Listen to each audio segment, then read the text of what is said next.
Moonlicker is delighted to support International Women's Day and see the central theme of digital transformation so key to this year's events. My name is Emma Wright.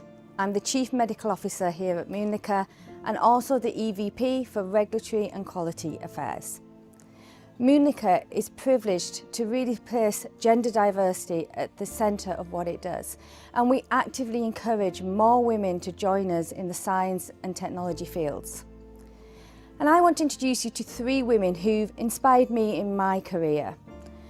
Dr. Vicky Driver, Dr. Karen Cross and Ms. Nadine Hashash Haram are three women who have inspired me to continue in my area in healthcare. And I asked them to share with you their very personal stories, and I hope they have the impact on you that they had on me. I am Dr. Vicky Driver. Professionally, I am an educator, an academician, a colleague, a collaborator, a leader. Personally, I'm a wife, I'm a mother, I'm a grandmother, I'm a sister, I'm a best friend, and I'm a friend of many. That's really who I am. I'm Karen Cross. I'm a surgeon, scientist, CEO, SheEO, single mom, surfing, van enthusiast. So I'm Nadine Hashash Haram. I'm a reconstructive plastic surgeon and I'm an entrepreneur.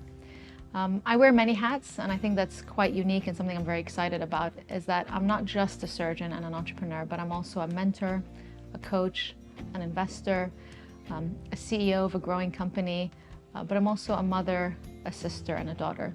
And I think all those things make me who I am today, who I hope is someone who leads with empathy, who cares about making the world a better place, and who's committed her career and her life to democratizing access to surgery and making sure that patients, no matter where they are getting access to the surgery that they need and the care that they need.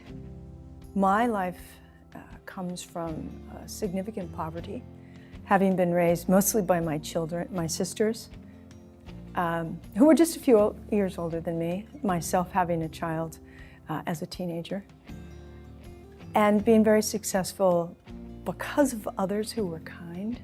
I've become a very resilient woman, and certainly a resilient girl. So how does this happen to someone? How do you become resilient?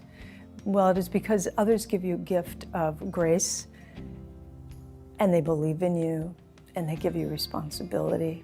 My next door neighbor hiring me to open her garage door, she was the wealthiest woman in the neighborhood. No one had money to hire someone to open the garage door, but she knew I needed money because I wanted a bicycle.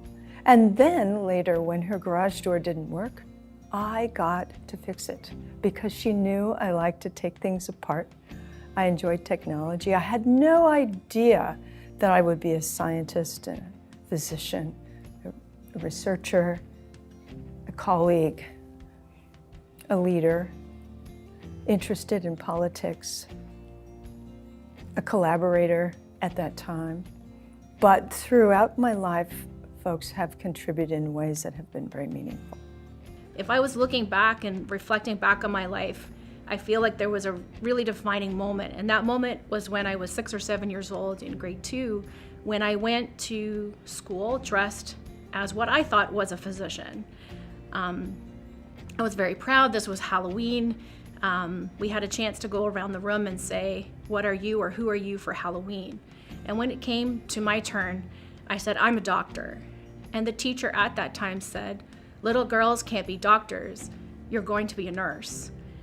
And I don't know what came over me, but in that moment I said, well, absolutely not. I have my pills in this bag and I have my prescription pad and I'm going to be a doctor one day. When I wake up in the morning, I ask myself 2 questions. The first one is, what are you fighting against? And are you pushing against a wall or something that you feel like you cannot overcome? And then the second question I ask myself is, what are you fighting for? And frankly, this is the most important question. It's what gets me up in the morning. It's what instills that passion, not just for me, but within my team. And if you know what you're fighting for, then you're going to put those people around you that are going to help you push that all forward. And I think if everyone got up in the morning and said, what am I fighting for today? I think the world would be a happier place. We'd be a happier place at work, but also there would be so many incredible things that we would be doing to help society and to help the world. My family's originally from Lebanon. I was born in California, but at the age of 9, my family decided it was time to move back to the Middle East. So, you can imagine a 9-year-old leaving sunny California and landing in post-war Beirut, which was a stark difference in terms of the quality of life. And there were days that were really hard growing up there. There was safety issues, simple things like access to clean water, electricity, just the basics. But there was also incredible opportunities there to learn about community, to learn about family, purpose. And growing up in that time, it was very clear to me about the importance of giving back and making life better for others. I was very influenced by my grandmother, who was a big humanitarian and did a lot of work for communities around Lebanon.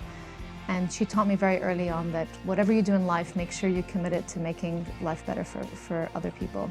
And so I was 13 or 14 years old when a plastic surgeon from overseas came to do some mission work in one of the camp hospitals. And I was eager and keen and asked him if I could join him for the day. And back then, 14-year-olds could join surgeons in operating rooms. That clearly is not the case anymore. But I got to go spend the day with him, and I watched him reconstruct young girls' limbs with scars and burns contractures to enable them to function, to walk, simple things that we take for granted. And I was just inspired, and I thought this work of restoring form and function is incredible. That's what I want to do.